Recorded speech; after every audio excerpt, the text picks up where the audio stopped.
Guys, I hope कि आप सब अच्छे होंगे। आज मैं आपके लिए आखिरी वीडियो लेकर आ गई हूँ related to Jim Corbett and Nainital. तो मैंने आपसे कहा था कि मैं आपके लिए एक कंप्लीट गाइड लाऊंगी कि आप 2 दिन की इटिनरी कैसे प्लान कर सकते हैं इन आप बजटेड वे, और कैसे आप जाकर दोनों जगह घूम सकते हैं 2 दिन के अंदर, लाइक वीकेंड्स पे आप जा सकते हैं। तो इस वीडियो को मैंने 3 पार्ट में डिवाइड किया है। पहले पार्ट में मैं आपको बताऊंगी जिम कॉर्बेट के बारे में, दूसरी पार्ट में मैं बताऊंगी नैनीताल से रिलेटेड जो टूरिज्म गाइडलाइंस हैं उनको डिस्कस करेंगे, और तीसरी पार्ट में मैं आपको बताऊंगी कि नैनीताल में आप क्या क्या चीजें घूम सकते हैं। तो चलिए वीडियो की शुरुआत करते हैं सबसे पहले जिम कॉर्बेट पे। ये सारे आप देख सकते हैं, यहाँ पे ये सारे जोन्स अवेलेबल होते हैं जहां पे आप घूम सकते हैं। तो these areas are open to public, और आप यहाँ पे जाकर के टाइगर्स वगैरह या वाइल्ड एनिमल्स वगैरह आप देख सकते हैं जो फॉरेस्ट में है अपने नेचुरल हैबिटेट में। तो बेसिकली अगर आपके पास 2 महीने पहले से आपने बुकिंग करानी है तो आपके पास बहुत सारे ऑप्शंस हैं, बट अगर आपको इमीडिएटली बुकिंग करानी है तो वहां पे आपके ऑप्शंस थोड़े लिमिटेड हो जाते हैं। हालांकि if you are lucky enough, आपको लिमिटेड ऑप्शंस में भी आप सारी चीजें देख सकते हैं। तो ये सारे जोन्स आप देख सकते हैं। इसमें ये ढिकाला जोन है। Dhikala zone is the area जहां पे सबसे ज्यादा प्रोबेबिलिटी होती है वाइल्ड एनिमल्स के मिलने की, जैसे कि टाइगर, एलिफेंट या लायन, ऐसा कोई भी एनिमल है, इसको दिखने की जो प्रोबेबिलिटी होती है वो ढिकाला जोन में सबसे ज्यादा होती है। बट दैट डजंट मीन कि बाकी सारे जोन्स में आपको नहीं मिलेंगे। ये आपको मिल जाते हैं, बाकी सारे जोन्स में भी दिख जाते हैं, बट क्योंकि उनका नेचुरल हैबिटेट है तो it completely depends upon the animals there, और वो आपको बाकी सारी जगहों पे दिख सकते हैं। ढिकाला के बाद सबसे ज्यादा प्रोबेबिलिटी बिजरानी में होती है, और उसके बाद बाकी सारे आते हैं जहां पे प्रोबेबिलिटी कम होती है, but if you are lucky enough आपको वहां भी दिख जाते हैं। कई लोगों को झरना में भी दिखा है, कई लोगों को ढीला में भी दिखा है।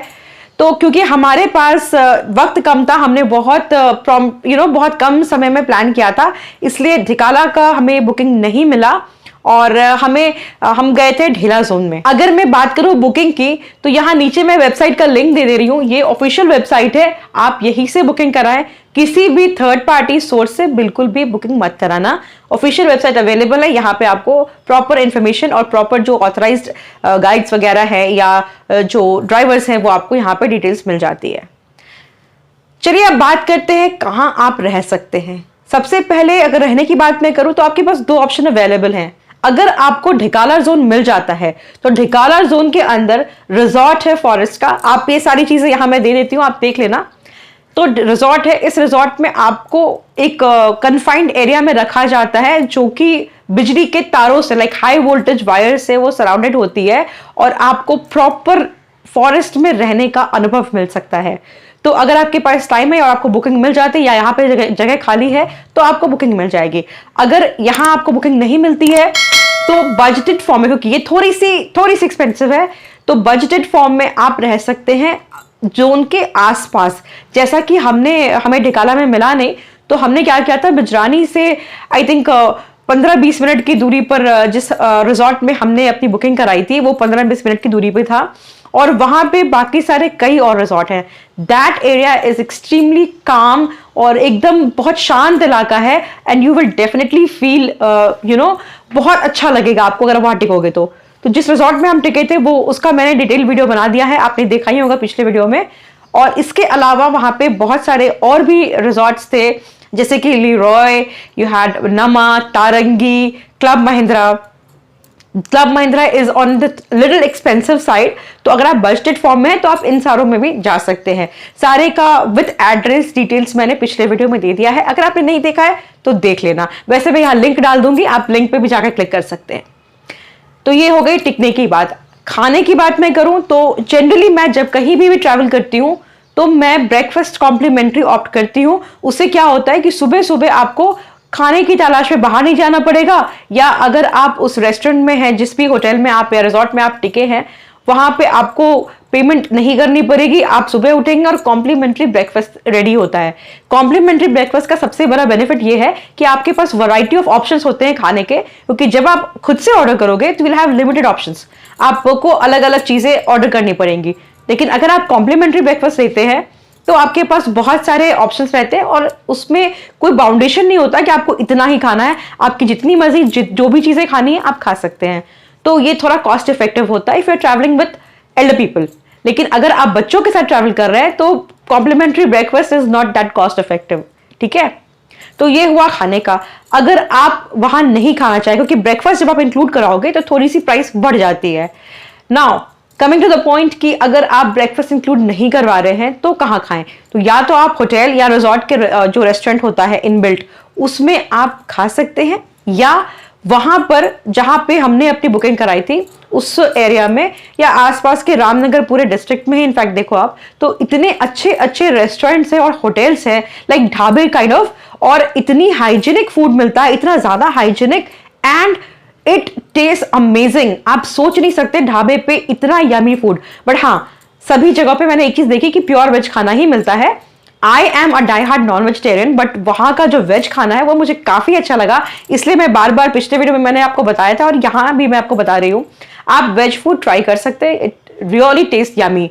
और नॉन वेज फूड के लिए अगर आप होटल में भी बुकिंग कर सकते हैं, बाहर खाते हैं तो वो आपको काफी ज्यादा कॉस्ट इफेक्टिव हो जाता है, क्योंकि ढाबे की प्राइस होटल की प्राइस से ऑफ कोर्स कम होती है, कोई जीएसटी वगैरह आपको लगता नहीं है, तो आपको कम प्राइस में ऑथेंटिक फूड और अच्छा खाना मिल जाता है। होटल में आप जानते हैं बल्क में बनता है, बट ये जो ढाबे होते हैं इनमें बहुत फ्रेश फूड आपको मिल जाता है, but then it has to be hygienic. जो वहां मैंने देखा कि चीजें काफी हाइजीनिक थी।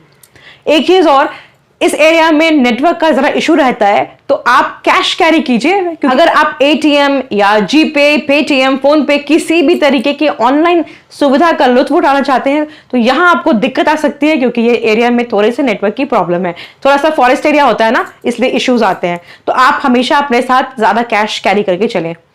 Now apart from safari, safari आप होटल पे भी बुकिंग कर सकते हैं, या मैं तो बोलूंगी कि आप ऑनलाइन बुकिंग करो, दैट इज मोर ऑथेंटिक, और वो आपको सुबह पिक कर लेगा आपके रिजॉर्ट से और वहां से आपको लेके जाता है, राइट। वैसे अगर आप नहीं कर पा रहे हैं फॉर एनी रीजन तो आप होटल में भी जाके बुकिंग करवा सकते हैं, वो लोग का टाई अप रहता है, वो अरेंज करा देते हैं। ये हो गई जंगल सफारी की। हम लोगों ने सुबह की सफारी इसलिए प्रेफर किया क्योंकि हमें 2 दिन का वक्त था और हमें और भी जगह जाना था, इसलिए सुबह की सफारी हमने ली ताकि हमारे पास पूरा दिन हो घूमने के लिए, क्योंकि ये जो सफारी है ये थोड़ा दूर होता है, तो अगर आप शाम में प्लान करोगे तो पूरे दिन में आपको बहुत जल्दी जल्दी वापस आना पड़ेगा जहां भी आप जा रहे हो। बेसिकली जिम कॉर्बेट में apart from this jungle safari you have Girija Devi temple and Kosi bridge. Kosi bridge का जो एरिया है दैट इज अ टिपिकल पहाड़ी नदी जो कोसी रिवर नीचे फ्लो करती है, उसके ऊपर ये ब्रिज वाला एरिया है। It's very serene and calm composed climate there, and the surrounding is also extremely good. तो मैंने कई सारे फोटोज भी डाले हैं और पिछले में तो वीडियो भी डाली है, आप देख लेना अगर आपने नहीं देखा होगा तो। गिरजा देवी टेम्पल एक चट्टान पे बना है, तो जो थोड़े एल्डरली पीपल हैं they will have difficulty in climbing to that because बिल्कुल स्टीप स्लोप है, बट जो यंग जनरेशन है आप बिल्कुल ट्रैवल कर सकते हैं। If you are a trekker और समथिंग लाइक दैट तो आप इस पे आराम से जाकर देख सकते हैं, क्योंकि बहुत ज्यादा ऊंचा नहीं है। गिरजा देवी भी नदी के किनारे ही है, तो बहुत ज्यादा ही बढ़िया वहां पे यू नो एम्बियंस जो है ना वो नेचुरल एम्बियंस है, जो हम ढूंढते हैं ना आर्टिफिशियल एम्बियंस, यहाँ आपको नेचुरल एम्बियंस मिल जाता है, ठीक है। और जो प्रसाद वगैरह मिलता है that is very very cost effective. ऐसा नहीं है, बहुत सारे जगहों पे मैं गई हूँ जहां पे 500 रुपए 600 रुपए के प्रसाद बोलते हैं लेने को, बट यहाँ पे इट्स ओनली 100 रुपीज और 50 रुपीज के 2 पैकेट्स आते हैं, आपको जो लेना है आप ले सकते हो ना। ये तो हो गई जिम कॉर्बेट की बात। तो जिम कॉर्बेट से रिलेटेड और भी कोई चीज आपको जाननी हो तो आप मुझे यहाँ पे नीचे कमेंट सेक्शन में डालना, मैं आपको जरूर रिप्लाई करूंगी। चलिए अब मैं बताती हूँ आपको जो टूरिज्म गाइडलाइंस जो उत्तराखंड गवर्नमेंट ने इशू की हैं वो डिस्कस कर लेते हैं। इस नैनीताल जाने के पहले आपको एक चीज जान लेनी पड़ेगी, टूरिज्म की गाइडलाइंस आई है नैनीताल में, अगर आपकी कोई होटल की बुकिंग नहीं है तो आपको शहर में एंटर करने नहीं मिलेगा शहर से ना, क्योंकि गवर्नमेंट ने अलाउ नहीं किया है बाहर की व्हीकल्स को फॉर द ऑब्वियस रीजंस, क्योंकि शहर में आप जाओगे तो इंच भर की भी जगह नहीं है। हम जब एंटर किया था हमने तो हमें शहर के बाहर ही गाड़ी छोड़नी पड़ी अपनी, and we had to walk on our foot, क्योंकि शहर में बिल्कुल जगह नहीं है, इट्स ओवरली क्राउडेड। लाइक अगर मेरे से पूछोगे आप अगली बार आप जाना चाहोगे नहीं, मैं नैनीताल बिल्कुल जाना नहीं चाहूंगी। I would definitely love to go to Jim Corbett, but मैं नैनीताल तो बिल्कुल नहीं जाना चाहूंगी। एक तो शहर में इतनी ज्यादा गंदगी हो गई। I have been to this place 15 years ago, place is entirely different. उस टाइम में बहुत शांति थी, शहर बहुत खूबसूरत था। अब क्या हो गया है, शहर ओवरली क्राउडेड हो गया है, प्लस इतनी गाड़ियां हैं कि आपको चलने के लिए बिल्कुल जगह नहीं है शहर में। 2-3 चीजें हैं, आपको सबसे पहले बुकिंग रखनी होगी होटल में अपनी, और साथ ही साथ अपनी जो भी कैब है उसके लिए वहां पे जगह होनी चाहिए, तभी आपको वहां पे एंटर करने देंगे शहर में। तो गाइस अगर आप जा रहे हो नैनीताल तो कैंडल्स तो लेना बनता ही है, because you get beautiful candles there, और वुडन आइटम भी आपको काफी सारा यहाँ मिल जाएगा। तो ये दोनों चीजें आप परचेज कर सकते हैं। एंड करने के पहले मैं आपको जरूर बताना चाहूंगी, बुकिंग करना मत भूलना, अदरवाइज नैनीताल जाना आपको बाहर से ही वापस आना पड़ेगा। तो आई गेस आपको आज की ये वीडियो अच्छी लगी होगी, काफी इन्फॉर्मेटिव लगी होगी। अगर स्टिल आपके पास कोई क्वेश्चन है तो आप जरूर कमेंट सेक्शन में मुझे बताना, मैं आपके क्वेश्चन का जवाब दूंगी। आज के लिए इतना ही, मिलते हैं कल किसी नए प्रोडक्ट के रिव्यू के साथ या किसी ब्लॉग के साथ। अगर आपको मेरा आज का वीडियो अच्छा लगा होगा तो please don't forget to give it a big thumbs up, and if you are a new visitor to my channel don't forget to hit the subscribe button, click the bell icon so that you will get notifications about the latest uploads on my channel. And if you want me to review a product of your choice, you can also mention that in the comment section below. I will definitely get back to you as early as possible. Until then, stay safe. Hope you have a great day. Bye bye.